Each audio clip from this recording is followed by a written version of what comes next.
નમસ્કાર મિત્રો, હું છું અતુલ તિવારી અને આપ જોઈ રહ્યા છો ગુજરાત તક। અમારી વિશેષ રજૂઆત આજની વાતમાં આજે વાત કરવી છે ગુજરાત આયુર્વેદ યુનિવર્સિટી ની જે પરીક્ષા યોજાઈ હતી 20 જુલાઈના રોજ, એમાં જે શલ્યતંત્ર એકનું પેપર લેવામાં આવ્યું હતું અને એ પેપરને લઈને કેટલાક સવાલો ઉઠી રહ્યા છે તેના વિશે।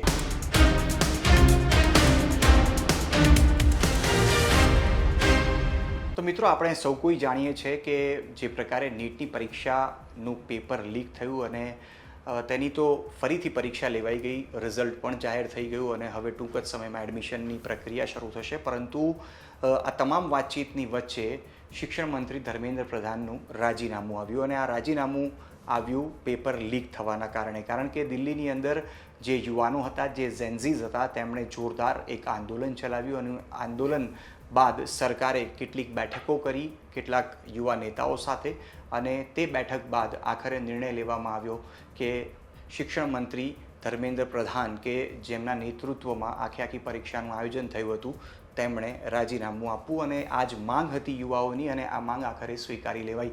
પરંતુ આ એક તરફ માંગ સ્વીકારાઈ, પણ બીજી તરફ ગુજરાતની વાત કરીએ તો ગુજરાત આયુર્વેદ યુનિવર્સિટી દ્વારા અત્યારે પરીક્ષા યોજવામાં આવી રહી છે અને ખાસ કરીને BAMSની જે પરીક્ષાઓ યોજાઈ રહી છે તેમાં 20 જુલાઈના રોજ શલ્યતંત્ર એક વિષયની પરીક્ષા હતી।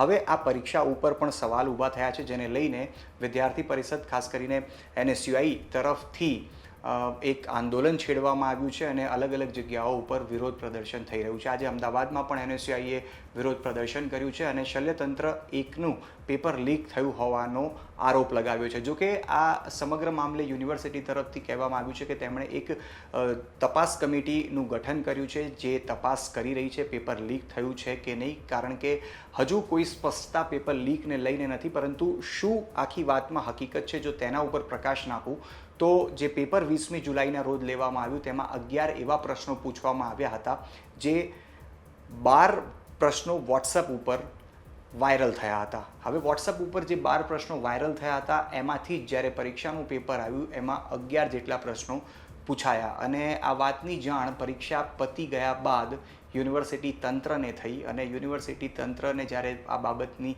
જાણ થઈ ત્યારબાદથી એક તપાસ સમિતિનું ગઠન કરી દેવામાં આવ્યું છે। હવે સવાલ એ છે, શું આ પેપર લીક છે? કારણ કે જો પેપર લીક હોય તો ખૂબ જ મોટો સવાલ છે અને અત્યાર સુધી આપણે અલગ અલગ રીતે સાંભળતા આવ્યા હતા કે ભરતી જે પ્રક્રિયાઓ થતી હોય છે અલગ અલગ, ધારો કે કોન્સ્ટેબલની ભરતી હોય કે ક્લર્કની કોઈ અલગ અલગ વિભાગોની ભરતી હોય, તેના પેપર લીક વિશે આપણે ભૂતકાળમાં ઘણું બધું સાંભળ્યું છે। પરંતુ હવે ગુજરાત આયુર્વેદ યુનિવર્સિટી દ્વારા BAMSની જે પરીક્ષા લેવામાં આવી એમાં 3જા વર્ષના વિદ્યાર્થીઓ જ્યારે પરીક્ષા આપતા હતા અને 20 જુલાઈના રોજ જે પેપર પૂછાયું એ પેપરને લઈને હવે સવાલ ઊભા થયા છે। ત્યારે NSUI તરફથી તો સમગ્ર મામલે એક પ્રકારે આંદોલન છેડી દેવામાં આવ્યું છે અને સ્પષ્ટ રીતે શિક્ષણ મંત્રીના રાજીનામાની માંગ અહીં પણ કરવામાં આવી છે। પરંતુ શું આ પેપર લીક છે તેની તપાસ હાલમાં ચાલી રહી છે અને જો આ પેપર લીક હશે તો કડક પગલાં લેવા માટેની વાત યુનિવર્સિટી તરફથી કહેવામાં જરૂર આવી છે। પરંતુ હાલ આ સમગ્ર મામલે તપાસ ચાલી રહી છે, પરંતુ તપાસની સામે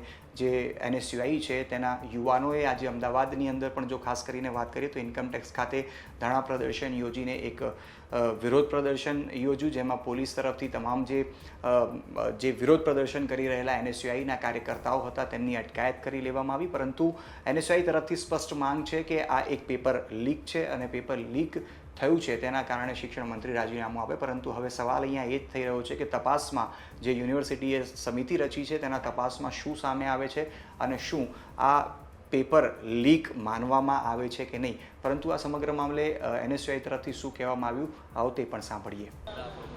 जिस तरह से आप देख रहे हो कि पूरे देश में एक जेनजी जनरेशन के द्वारा आंदोलन चला और शिक्षण मंत्री जो धर्मेंद्र प्रधान को रिज़ाइन देना पड़ा। जैसे ही रिज़ाइन दिया 2 दिन में ही गुजरात में वैसे ही एक पेपर लीक हो गया। मतलब ये लीक पेपर होने की घटना बार बार हो रही है, तो कहीं ना कहीं ये सरकार सीरियस नहीं है युवाओं और विद्यार्थियों को लेके। तब हमारी स्पष्ट मांगनी है कि ये पूरे की पूरी सरकार लीकेज हो गई है। ये सरकार लीकेज सरकार को बदलने की बारी आ गई है और हमारी स्पष्ट मांग है कि जो शिक्षण प्रधान जो है गुजरात के, वो जिस डिस्ट्रिक्ट से आता है उसी डिस्ट्रिक्ट में ये पेपर लीक होता है। तो हमारी ये डिमांड है कि जब तक एजुकेशन मिनिस्टर गुजरात के रिज़ाइन नहीं देता तब तक ये हमारी लड़त चालू रहेंगी। आयुर्वेद का पेपर है वो लीक हुआ है, और जामनगर जो डिस्ट्रिक्ट है उसमें ये पेपर लीक हुआ है, और जो एजुकेशन मिनिस्टर है वो भी जामनगर डिस्ट्रिक्ट से आते हैं। तो हमारी स्पष्ट मांग है कि उनको रिज़ाइन देना चाहिए, और जो रिज़ाइन नहीं देंगे तब तक हमारी ये लड़त चालू रहेगी। तो મિત્રો, આ જ પ્રકારની અન્ય ખબરો માટે જોતા રહો ગુજરાત તક।